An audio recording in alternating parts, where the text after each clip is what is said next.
Ah, Jeremy Clarkson. You either love him or you hate him.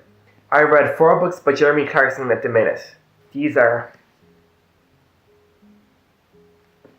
I don't have the 4th one on me. By the way, this video is going to be a bit different to my usual book reviews. It's unscripted, so everything's just going with the flow. By now, I kind of feel like I know Jeremy Clarkson as a writer, as a person. He's super passionate about cars. That's easy to know through Top Gear and now the Grand Tour. But most people don't know this, but before he became a car journalist, he was just a normal journalist.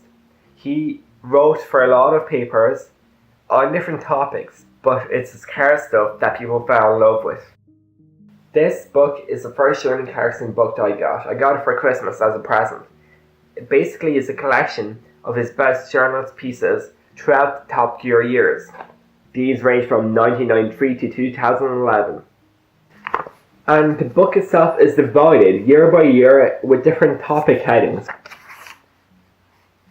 Each of these is about 3 pages, roughly, and they're rather good, to be honest. What makes his style his own is that he begins off the article with a completely berserk statement, such as talking about sunbathing in the Bahamas, but then he finds a way to relate that to cars as a metaphor, which is quite frankly amazing.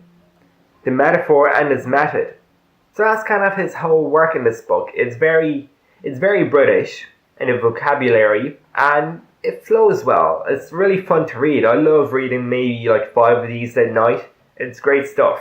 But the harsh reality from this book is that you don't really take away a lot of fact, apart from finding some flaws in cars and some hidden tips. Real life information and real life tips, you don't really get many in this. And I know the book is not intended for that, but I would have loved to see some. The best thing about this book is that his phrases are impeccable. He uses some which I've never seen in an article before, and they just make the piece amazing. And funny enough, I've kind of stole a few of them and used in my English essays and just to expand my English vocabulary. So yes, thank you Clarkson for that.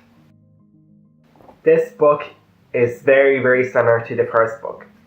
It was published in 2007 and consists of articles from 2003 to 2006. These articles are a lot more car related and are very more precise in their goals. It actually contains nearly every single noteworthy car from that area they can think of, which is quite cool.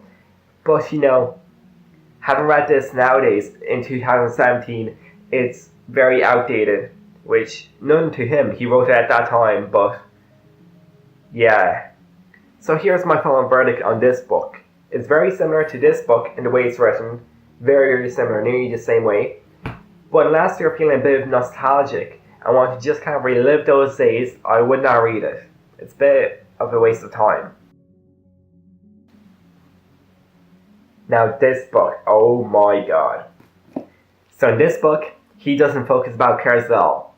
Well, there's a few articles about cars, but mainly it's about his views on society. He talks about doctors, terrorism, BBC strikes, and even the brilliant white elephant.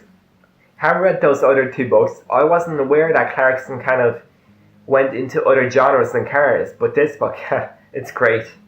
So yeah, that's my verdict on this book. If you don't like cars too much, but if you like Clarkson's attitude, his writing skills, his language, then you should totally read this book.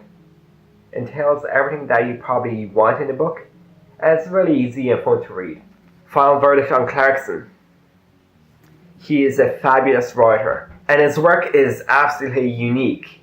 But whether you like him or not is all based to you, because he is not the most politically correct man, and he talks about things that you might be very easily offended to. If you just take life as a laugh and try and enjoy everything, read him. He is great.